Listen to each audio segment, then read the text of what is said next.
The Marvel Cinematic Universe, also known as the MCU, is the most successful connected film franchise in the history of movies. And over the course of 23 films, which I'm showing you the posters of now, in the sequence of when they were released, they have collectively grossed $22.5 billion over 23 films. So just a hair off of $1 billion per movie. That level of success is just insane. In this special report, I'm going to rank these movies from what I think are the worst to the first. Welcome back to Comic Power. I'm your host, Comic Killer 72.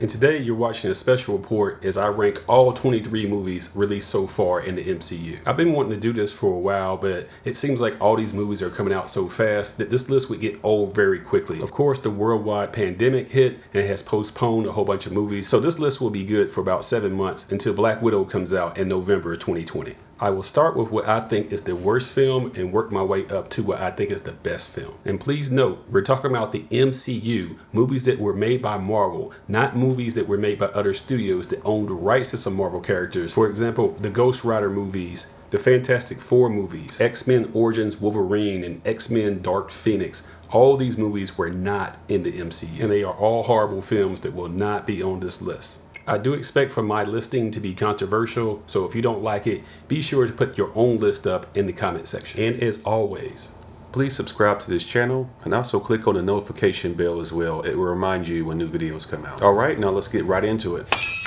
Number 23.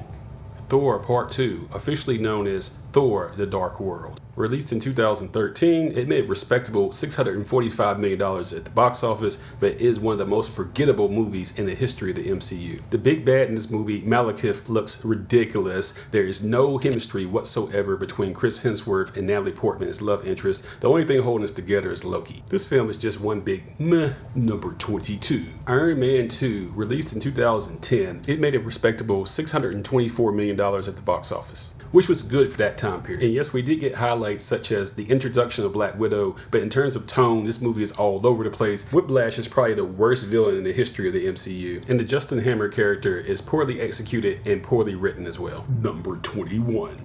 Thor Part 1, released in 2011, it made $449 million at the box office, which was good for its time period, but it's also a very sleepy movie. We got to see Thor for the first time, his first full appearance, but this movie is very forgettable, and like I said before, there's no chemistry between the lead actors. I like Chris Hemsworth as Thor, but they didn't give him anything to work with in this movie. And just like in Part 2, Loki steals every scene. Number 20. The Incredible Hulk, released in 2008, it was the second release from the MCU with a low gross of $265 million. It's still the only Marvel movie not to make a profit at the box office. I think this is the only time that Marvel blew it in casting for a lead role. Ed Norton is not right for Bruce Banner. He's kind of like this snarky know-it-all type of guy. And Dr. Banner is a much more humble character than that. So I'm glad that Mark Ruffalo took over as the character. I know it's 12 years old, but I think that the CGI in this movie is very weak as well.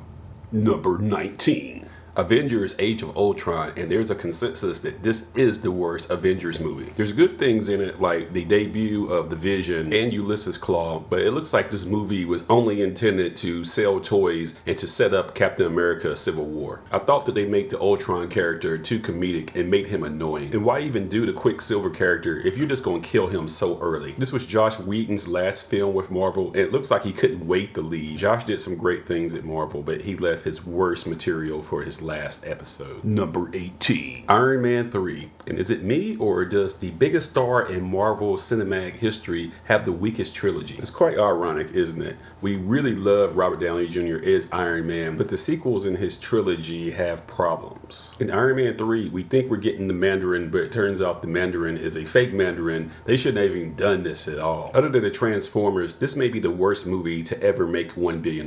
Number 17.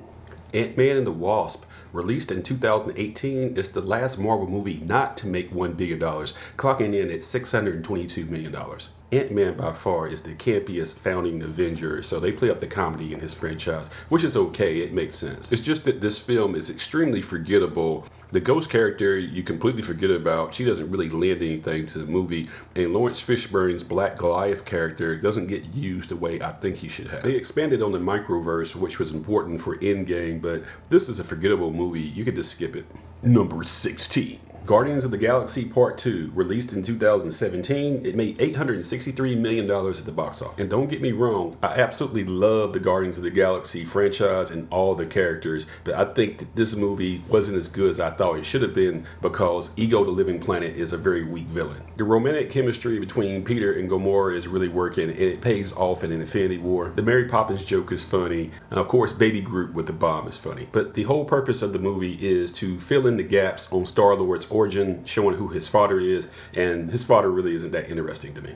Number 15. Doctor Strange, released in 2016, this movie made $677 million at the box office. And it's not an awful movie, but it's not as good as it should be either. They use a technique called bathos, which means you set up something that looks very serious and then you undercut it with something silly. Like for example, when he flips the collar on his cloak and then it wants to start playing like a puppy. They do this too many times in this movie. This character is a little more serious than that. And name dropping Beyonce? Come on now. With all the strangeness, pun intended, I'm thinking that Marvel was thinking that a mainstream audience may have gotten lost in all this strange magic. This is one of those franchises where I think that Marvel will take the gloves off and Part 2 will be better than Part 1. Number 14. AntMan Part 1. It was released in 2015 and it made $519 million at the box office. Choosing Paul Rudd to play this character was a slam dunk. Most of the Marvel movies are dramas with comedy thrown in. This is a heist comedy with some drama thrown in. Like I said before, the Ant-Man character is very campy, so there's no way to go except for very silly, and they done that here. And of course, we get our first introduction to the microverse, which is going to prove so very important to Avengers Endgame. The downside of this is that the villain is very generic and forgettable, and has a power set that mirrors the hero, a technique that Marvel has used way too much. Number 13. Spiderman Homecoming, released in 2017, it made $880 million at the box office. After a small scene-stealing reveal in Civil War, we were all excited to see Spider-Man fully revealed in his first MCU solo film. Michael Keaton is great as the Vulture and he elevates the material. Tom Holland has been nothing short of spectacular as Spider-Man. He was only 19 when they signed him to play this character who starts at 15, unlike the Andrew and Tobey Spider-Mans who were pushing 30 when they first signed on to play this role, so they aged out of it really quick. Homecoming is a good film. It's worth multiple watches. One thing I disagree with is not using the Gwen Stacy or Mary Jane Watson characters. To me, that's like having Archie with no Betty and Veronica. And in this version, I think he relies on Tony Stark, aka Iron Man, just a little bit too much. The Peter Parker character is supposed to be smart and come up with a lot of his own inventions, but virtually all of this is Stark tech in this movie. But I'm nitpicking. This is a good movie. Number 12. Captain Marvel, starring Brie Larson, which was released in 2019. It made history as the first Marvel movie headlined by a woman, and it generated an astounding $1.1 billion at the box office. That is an astounding achievement for several reasons. Number one, because the Captain Marvel name has a complicated history, and some people would think that Captain Marvel was a dude that looks like this instead of a woman that looks like this. If you're still confused, there's a video I made called Who is the Real Captain Marvel? This movie was also the target of some internet trolls trying to trash it because apparently some men have very fragile egos and we're not happy with the spotlight being shown on this pro-feminist character played by a real pro-feminist in real life, Brie Larson. But they're just man babies and they're going to have to get over it. But once you get past all the sidebar controversy and look at the film itself, it's actually pretty good. We get our first look at the shape-shifting Skrulls and their war with the Kree. The Skrull mind tap was a great way of showing parts of her origin without slowing the movie down, which was brilliant. And the CGI in this film looks incredible. It's not perfect though. The way that Sam Jackson's Nick Fury loses his eye is kind of corny to me. And in the third act, I think she wins a little too easily. They should have gave her a bigger challenge at that. Number 11. Spider-Man Far From Home, released in 2019, it made $1.1 billion at the box office. This was definitely an improvement to me over Homecoming, considering that Peter Parker had to step up and not be so dependent on Tony Stark, who is past, because this takes place after Endgame. I like Jake Gyllenhaal as a villain. He has a very sound motivation. Zendaya as the love interest is actually interesting in this movie. In the first movie, she was just annoying. And this movie has one of the best cliffhanger endings in the MCU, with Peter's secret identity being revealed and the return of J. Jonah Jameson, and he's played by the original actor that played him in the old Spider-Man movies, which was smart on Marvel's part. Number 10. Thor Ragnarok, released in 2017, this film made $853 million at the box office. This is by far the best Thor movie, but considering the first two movies were so sleepy and forgettable, it makes this film look even better. It appears that they borrowed some pages from Guardians of the Galaxy, A lot of pages actually. and how to make a space opera that's a balance of comedy and tragedy all together in one. As an extra bonus, we also got a Planet Hulk storyline, which was great. Kate Blanchett as Hela, win. Jeff Goldblum as the Grandmaster, win. Tessa Thompson as Valkyrie, another win. All this film does is win. It has a very high rewatch value. Number 9. Captain America, the First Avenger, released in 2011. This film made $370 million at the box office. That may sound low, but this is the early days of Marvel as well. It's a World War II period movie, which is not the easiest thing in the world to interpret. And by the way, I actually didn't like this movie that much when it first came out. I felt that it was too slow moving, but now looking back on it, I appreciate them doing that because it built a strong foundation for Captain America to stand on, showing what makes him tick and everything about his intestinal fortitude. As a 98-pound weakling, he never stopped fighting. Against Hydra, he never stopped fighting. Civil War, Endgame, he never stops fighting. So everything established here in this movie pays off big in future movies. Captain America made his debut in comics punching Hitler. You gotta love this character. Number 8. Iron Man Part 1, released in 2008. This is the first MCU movie and it made $585 million at the box office. This will always be the MCU's most important movie ever made because if it fails, there would be no other MCU movies after it because this is pre-Disney where Marvel had to borrow the money from Merrill Lynch. And if the film would have bombed, they would not have been able to pay back Merrill Lynch and Merrill Lynch would have owned Marvel. This has all been well documented. Robert Downey Jr. is absolutely brilliant as Tony Stark. He is the heart and soul of this whole movie universe and what it's built on. The cave scene where he builds his first armor is nothing short of incredible. I can always go back and watch this film and enjoy it. Number 7. Avengers Endgame, released in 2019, is the highest grossing Marvel movie ever, but it's also the highest grossing movie of all time, making $2.8 billion. You get closure for all of the founding Avengers and they defeat Thanos. It may have one of the best third acts in Marvel history and some of the fight scenes are just extraordinary and you will remember them forever.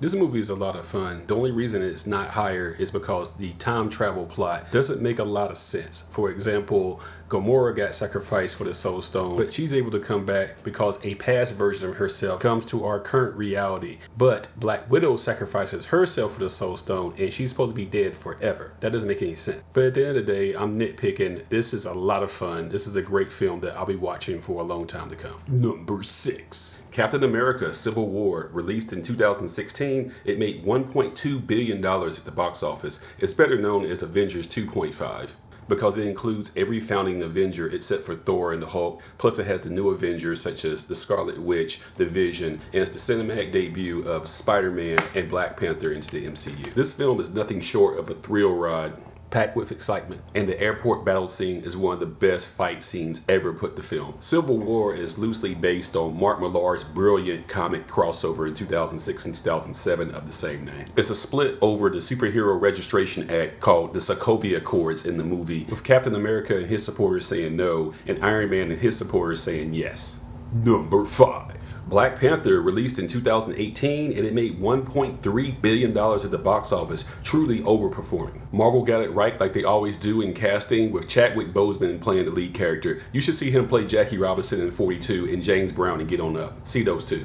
We get our first full look at Wakanda, where he comes from, the fictional African country, and we also get a look at Vibranium and how it really works. He has to wind up battling not one, not two, but all 3 of his best known villains from the comics, M'Baku, the leader of the Jabari tribe, Claw, who I mentioned earlier, and of course, Killmonger, played by Michael B. Jordan expertly. Black Panther became more than just a great movie based on entertainment, but it was a big social win as well from African Americans who were tired of how Hollywood is presenting us. With too many released films of us as felons, convicts, murderers, drug dealers, etc., Black Panther is a story of an African king we can all be proud of, and it made $1 billion at the box office. The remake of Superfly that same year only made $20 million at the box office on a $25 million budget. So no, we're not going back. Number 4. Released in 2012, this was a real victory for Marvel and all comic book fans as it made $1.5 billion at the box office, the first comic book movie other than Batman to make $1 billion at the box office. The Avengers was a great payoff after Marvel taking its time, giving us 2 Iron Man movies, a Hulk movie, a Thor movie, and a Captain America movie building up to this. Unlike DC, who gave us a Superman movie in 2013, took 2 years off, and then tried to slam us across the head with the Suicide Squad and Batman vs. Superman. In 2016, they tried to do a lot of cramming to catch up, and it failed. There's so much great stuff in this film that I don't have enough time to explain it, but I really love the Black Widow interrogation scene. The shockwave of Thor's hammer hitting Captain America's shield. And the Battle of New York is still epic. Hulk, smash. I absolutely love it. I could always watch this movie. Number 3. Captain America, the Winter Soldier, released in 2014. It made $714 million at the box office, and in my opinion, this may be the best spy thriller of all time, not just in terms of comic book movies, but in terms of spy thrillers. It doesn't get any better than this. And the MCU has a lot of great fight scenes, but the one with Captain America taking on those Hydra agents in the elevator is definitely top 3. The Motion Picture Academy should issue an apology for not nominating this movie for Best Picture. The reveal of Bucky Barnes as the Winter Soldier is also epic, and their fight scene is just miraculous. I hope that Chris Evans returns to playing Steve Rogers Captain America again. I can't imagine anyone else playing this character ever other than him, and The Winter Soldier is his best movie. Number 2.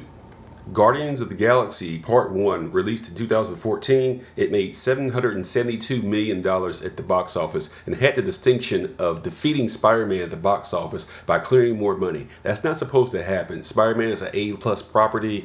The Guardians of the Galaxy are D- characters no one had ever heard of, and it made more than Spider-Man. And it put the industry on notice that Marvel was now king of connected action franchises. But at the time, this was the most puzzling decision by Marvel that I thought they had ever done. And I was thinking like everyone else. This is the one where they fail, but not only did they not fail, it became arguably one of their best movies. It's a sci-fi action space movie about a space pirate, a female mercenary, a gladiator, and 2 bounty hunters that so happen to be a talking raccoon that likes guns and a talking tree with 1 line of dialogue. And Marvel turned these D-list characters into household names. Now I look back on it and I see the vision. Marvel did not own the rights to the Fantastic Four in the movies yet, and they needed something to set up the cosmic universe, so they used the Guardians of the Galaxy. And it worked better than anything we could ever imagine. I've probably seen this movie 100 times, and it never gets old. I am Groot. And now, without any further ado, let me get to what I think is the number 1 MCU movie so far. Number 1. I thought it would be obvious, but Avengers Infinity War, released in 2018, it made $2 billion at the box office and was the highest grossing comic book movie of all time until it was dethroned by Endgame. This film feels like a Shakespearean tragedy, or better yet, like Star Wars The Empire Strikes Back, where our heroes not only lose, but they lose big. And speaking of Star Wars, I think this is the movie where Thanos surpasses Darth Vader as the most important, influential science fiction villain of all time. That may sound like blasphemy to some of you, but I think it's true.